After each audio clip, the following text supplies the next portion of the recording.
Tamil Nadu Congress committee தலைவர் EV.K.S. Elangovan Chennai Congress கட்சி அலுவலகத்தில் செய்தியாளர்களை சந்தித்து வருகிறார். அதன் நேரடி காட்சிகளை பார்க்கலாம். ஊழல் என்பது கிட்டத்தட்ட 25-26 ஊழல் குற்றச்சாட்டுகளை நாங்கள் கவர்னரிடம் கொடுத்தோம். அதிலே பார்த்தீர்கள் என்று சொன்னால், செயற்பொறியாளர் முத்துக்குமாரசாமி தற்கொலை செய்து கொண்ட சம்பவத்தை ஒட்டி நகர்ந்த ஊழலை,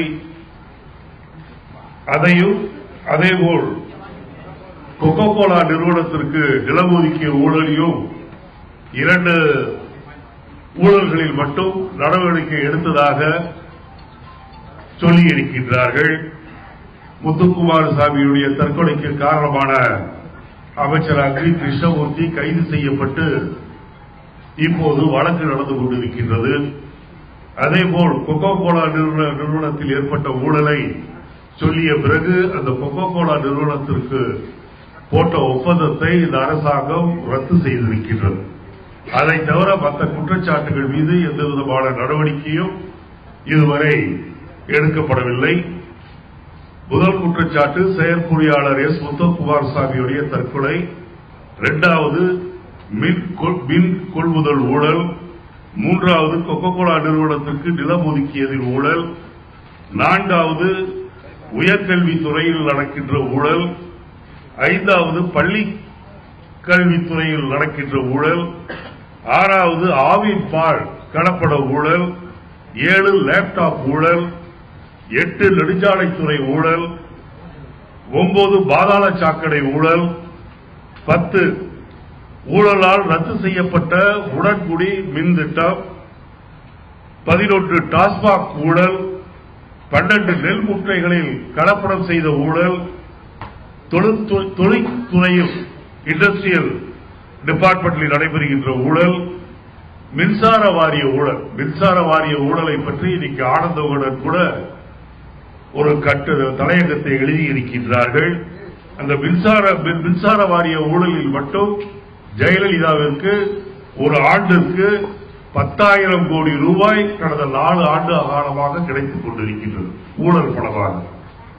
15 செய்தித்துறையில் ஊழல், 16 போக்குவரத்து துறையில் ஊழல், 17 நூலகத்துறையில் ஊழல், 18 மருத்துவத்துறையில் ஊழல், 19 பத்திரப்பதிவு துறையில் ஊழல், 20 ரியல் எஸ்டேட் ஊழல், 21 வணிக வரித்துறையில் ஊழல், 22 கிரனைட் ஊழல், 23 மீனவர்களுக்கு வழங்கப்படும் டீசலில் ஊழல், 24 ESI மருத்துவமனையில் ஊழல், 25 பொது விநியோகத்துறையில் ஊழல், 26 தோட்டக்கலை துறையில் சொட்டு நீர் சாகுபடிக்கு தருகின்ற மானிய தொகையில் மிகப்பெரிய ஊழல் நடந்திருக்கின்றது. இது நடந்திருக்கின்ற ஊழல்களில் ஒரு சிறு பட்டியல் தான். இன்னும் அதை பற்றிய மற்ற துறைகள் நடக்கின்ற ஊழல்களை பற்றியும் நாங்கள் விவரங்கள் எடுத்துக் கொண்டிருக்கின்றோம். அதையும் விரைவில் வெளியிடுவோம். இந்த ஊழல் நான் 24-25 ஊழல்களை சொல்லி இருக்கின்றேன். அந்த புத்தகத்தில் இந்த ஒவ்வொரு ஊழலை பற்றிய விவரங்கள் தரப்பட்டிருக்கின்றன என்பதையும் நான் சொல்லிக்கொள்ள விரும்புகின்றேன்.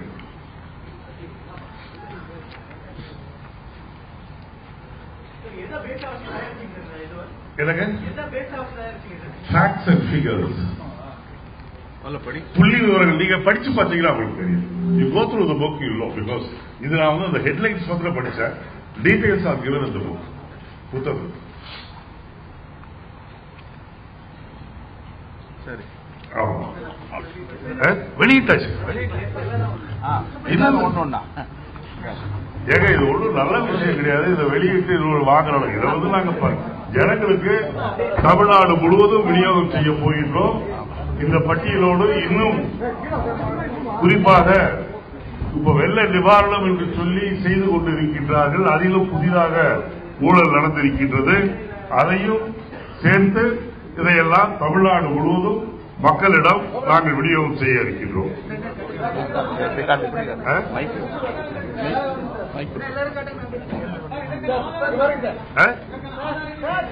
நீங்க விவரங்களை படித்து பார்க்க வேண்டுகிறேன். விவரங்களை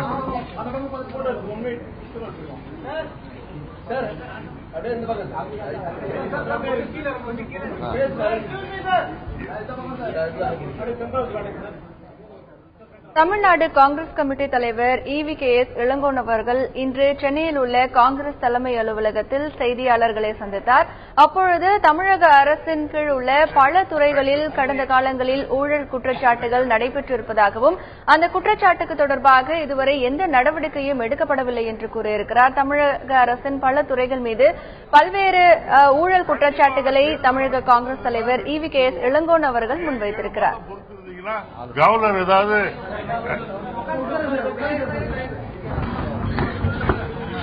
நாங்கள் கவர்னரிடம் கொடுத்த 5வது மாதம் அதை கொடுத்தோம். ஏன் இவ்வளவு நாட்கள் அமைதியாக இருந்தோம் என்றால் ஏதாவது நடவடிக்கைகள் எடுப்பார்கள் என்ற நம்பிக்கையில் இருந்தோம்.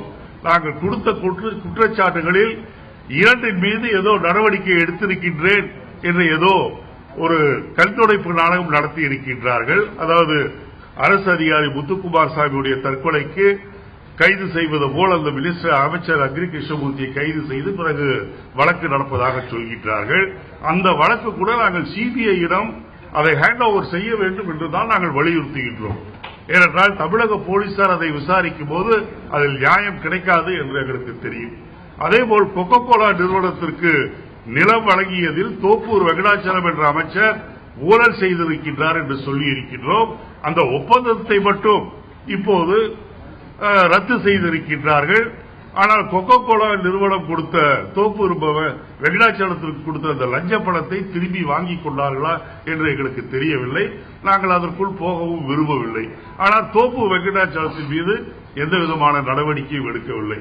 மற்ற குற்றச்சாட்டுகளை இதுவரை எந்த விதமான பதிலும் தமிழக அரசோ கவர்னரோ சொல்லவில்லை. ஆகவே இதை இன்றைக்கு வெளியிட வேண்டும், மக்களுக்கு உண்மைகள் தெரிய வேண்டும் என்ற கட்டாயம் ஏற்பட்டிருக்கின்றது. இது நாங்கள் கொடுத்தது ஒரு துளிதான். இன்னும் பல ஊழல்கள் நடந்து கொண்டே இருக்கின்றன. அவற்றையெல்லாம் தொகுத்துக் கொண்டிருக்கின்றோம். இதைவிட மிகப்பெரிய மெகா ஊழல்கள் பல விஷயங்களில் நடந்திருக்கின்றன. அதையும் இதையும் சேர்த்து நாங்கள் இப்போதே மக்களிடம் விநியோகம் செய்வோம். தேர்தலில் இந்த அரசாங்கத்தின் மீது இந்த குற்றச்சாட்டுகளை வைத்துத்தான் இந்த அரசாங்கத்தை வீட்டுக்கு அனுப்ப வேண்டும் என்று மக்களிடம் சொல்லப்படுகிறது.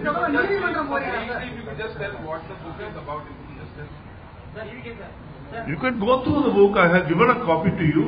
It's not a very huge one. It contains only 20 pages. You can go through it and find yourself what this book is about. Because I have been talking for nearly 10 minutes about this corruption, what are the corruption, and we have listed the corruption charges in this book. That's what this book is all about.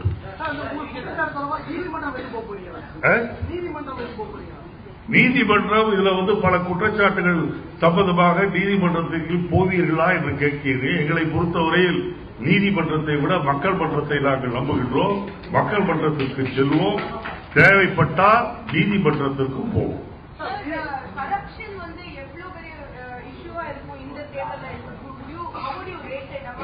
Corruption is going to play a very major role in this coming election. Not only corruption, the relief measures which have taken for the affected people is not enough. So these are the two major things will be a main thing in this election. There are corruption charges against DMK, Congress, AIADMK, pretty much every party. But even Congress, I can talk only about Congress. As far as Congress is concerned, whenever there is a corruption charges against a Congress member, whether the court takes an action or not, party immediately will take action. For example, today, Ajit Jogi's son has been expelled from the party because of the corruption charges. As far as Congress is concerned, we are always against corruption. If any of our member indulges in corrupt practices, we take action against them. நான் இந்த தேர்தல் இப்போது ஊழலை பற்றி தான் பேசுகின்றேன். கூட்டணியை பற்றி நான் பல மாதங்களாக நேற்று கூட என் கருத்தை சொல்லி இருக்கின்றேன். அதே கருத்தை தான் நான் வலியுறுத்த விரும்புகின்றேன். உங்களுக்கு தெளிவாக எல்லாம் தெரிய வேண்டும் என்று சொன்னால் தேர்தல் அறிவித்து விட்ட பிறகுதான் கூட்டணிகளை பற்றி சொல்லியாக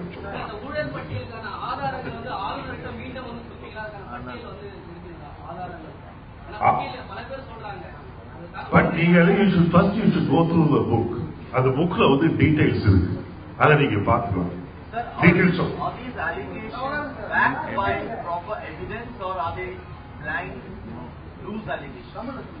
See, you are asking about the proof and documents for these allegations. We have given a small note on each and every allegation. If you really want to detail this thing, if the court asks us to come, if anybody files a case against us, we are prepared to give the evidence to the court. The DMK had recently released a list of allegations, similar scams against the ruling AIADMK.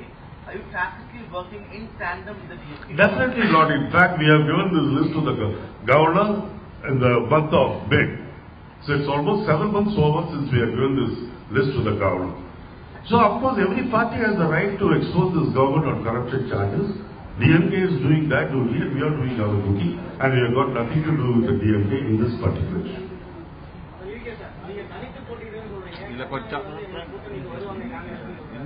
நான் சொல்லி இருக்கின்றேன் உங்களுக்கு ஏற்கனவே.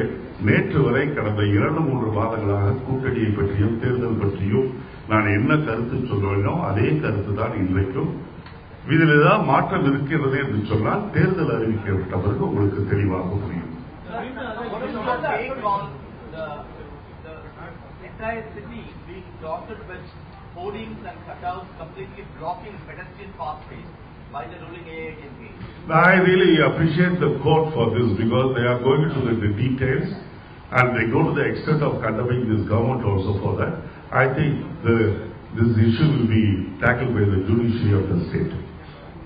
தொடர்ந்து மீடியாக்கள் மேல வந்து defamation case போட்டுட்டே இருக்காங்க அதிமுக ஆட்சியில். சென்ற வாரம் கூட 2 பத்திரிகைகள் போட்டாங்க. இப்போ இதை வெளியிட போட்டு வாய்ப்பு இருக்கா? அதாவது பத்திரிகையாளர்களை மிரட்டி செய்திகளை வெளியிடாமல் தடுத்து விட்டால் நாம் மக்களுக்கு உண்மைகளை தெரியாமல் செய்து விடலாம் என்று நினைக்கின்றார்கள். அது தவறு. பத்திரிகையை பொறுத்தவரையில் அவர் சுதந்திரமாக செயல்படக்கூடியவர்கள். ஒரு சில பத்திரிகை வேணா பயந்து கொள்ளலாமே ஒழிய பெரும்பாலான பத்திரிகைகளும் தொலைக்காட்சிகளும் இன்றைக்கு நடுநிலைமையோடு நடந்து கொள்கின்றார்கள். அந்த பத்திரிகைக்காரர்கள் தான் என்னுடைய பாராட்டு. குறிப்பாக சொல்ல வேண்டும் என்றால் வாரந்தோறும் வருகின்ற ஆனந்த விடல் பத்திரிகை கடந்த 1 வருடமாக மிக தெளிவாக தலையங்கங்கள் எழுதி இந்த அரசாங்கத்தில் நடக்கின்ற ஊழல்களை எல்லாம் மந்திரி வாரியாக வெளியிட்டு வருகின்றார்கள். நான் எல்லா பத்திரிகைக்காரர்களையும் பாராட்ட கடமைப்பட்டிருக்கின்றேன். ஜனநாயகத்தில் பத்திரிகைகள் உங்களுடைய கடமைகளை முழுமையாக செய்கின்றீர்கள். இன்னும் கொஞ்சம் வேகமாக செய்வீர்கள் என்று எதிர்பார்க்கிறேன்.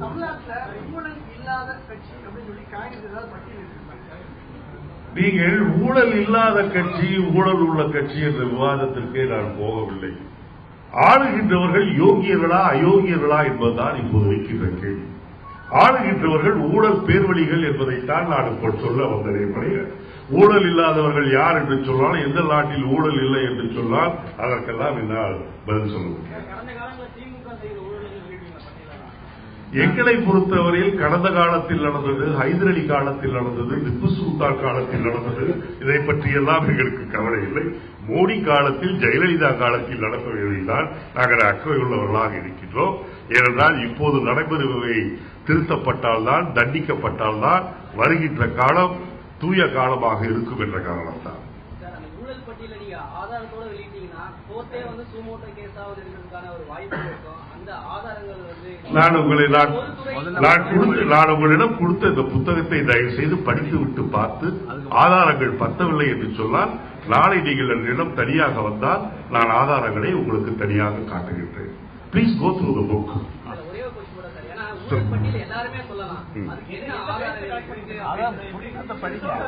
You please go through this small book. You have got proofs in this. Suppose you are not satisfied with this, you ask for time with me indifferently. I will give you a time and I will talk to you, elaborate on any particular issue about this. நீங்க என்ன provoke ஆனாலும் நான் provoke ஆக மாட்டேன். எனக்கு Jaya TV வந்திருக்குன்னு தெரியும். Provoke தான் பண்ணுவீங்க.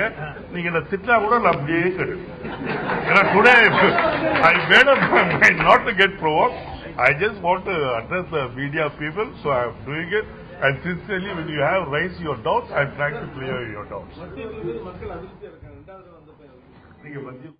சென்னையில் உள்ள காங்கிரஸ் தலைமை அலுவலகத்தில் தமிழக காங்கிரஸ் தலைவர் EVKS இளங்கோவன் செய்தியாளர்களை சந்தித்த போது தமிழக அரசின் பல துறைகள் மீது ஊழல் குற்றச்சாட்டுகள் குறித்த பட்டியலை வெளியிட்டார்.